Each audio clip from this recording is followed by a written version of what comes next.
সমুদ্রনগরী কক্সবাজারে সাফ জয়ী নারী ফুটবল দলকে সংবর্ধনা দিয়েছে বাংলাদেশ সেনাবাহিনী। উপস্থিত ছিলেন সেনাপ্রধান সহ ৩ বাহিনীর প্রধান।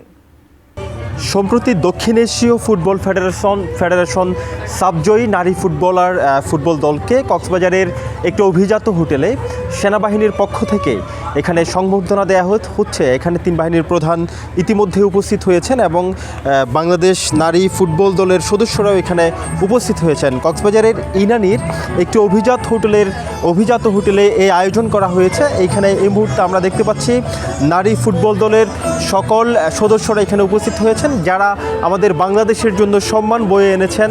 তাদেরকে সম্মানিত করার জন্যই বাংলাদেশ সেনাবাহিনী এই উদ্যোগ গ্রহণ করেছে। আমি একটু কথা বলতে চাই যে ঋতুপর্ণা চাকমা, আপনি যদি একটু জানাতেন যে দেশের জন্য সম্মান বয়ে এনেছেন আপনারা, এই মুহূর্তে আপনাদেরকে সেনাবাহিনীর পক্ষ থেকে সংবর্ধনা দেওয়া হচ্ছে, ব্যাপারটা আসলে কেমন লাগছে?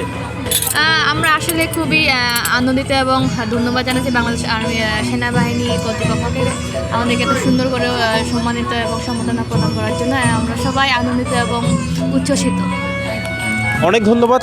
তিনি বলছিলেন তারা উচ্ছ্বসিত এবং তারা আনন্দ অনুভব করছেন সেনাবাহিনীর পক্ষ থেকে যে সংবর্ধনা দেওয়া হচ্ছে। এই কারণে দক্ষিণ এশীয় ফুটবল ফেডারেশন সাব চ্যাম্পিয়নশিপ হওয়ায় বাংলাদেশ নারী ফুটবল দল তাদেরকে আসলে তারা এই চ্যাম্পিয়নশিপ অর্জন করার পর পুরো বাংলাদেশের মানুষের কাছে তারা আসলে প্রশংসিত হয়েছেন এবং বিভিন্ন শ্রেণী পেশার মানুষের কাছে তারা সংবর্ধিত হয়েছেন। আজকের যে সেনাবাহিনী কর্তৃক তাদেরকে সংবর্ধনা দেওয়া হচ্ছে, এই সংবর্ধনা অনুষ্ঠানে এখানে বিভিন্ন শ্রেণী পেশার মানুষ উপস্থিত হয়েছেন, সুশীল সমাজ এবং সাংবাদিক সহ বিভিন্ন শ্রেণীর মানুষ এই অনুষ্ঠানে উপস্থিত হয়েছেন। কালার এক্সপার্ট, জর্জ স্যাপ এবং মাইল্ড অন হ্যান্ডস টেকনোলজি সমৃদ্ধ অরিক্স ক্রিস্টাল ওয়াশ আপনার লন্ড্রি এক্সপার্ট। আমরা এই মুহূর্তে দেখতে পাচ্ছি যারা সংবর্ধিত হবেন তারাও কিন্তু এই জায়গায় যে অভিজাত হোটেলটিতে আয়োজন করা হয়েছে তারা এখানে উপস্থিত হয়েছেন এবং তারা অপেক্ষা করছেন।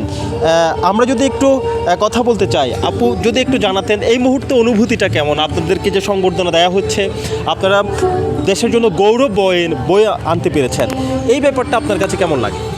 আমরা যখনই দেশের জন্য ভালো কিছু করি তখন দেশবাসী আমাদেরকে অনেক সংবর্ধনা দেয়, তো এটাতে আমরা অনেক অনুপ্রাণিত হয়েছে।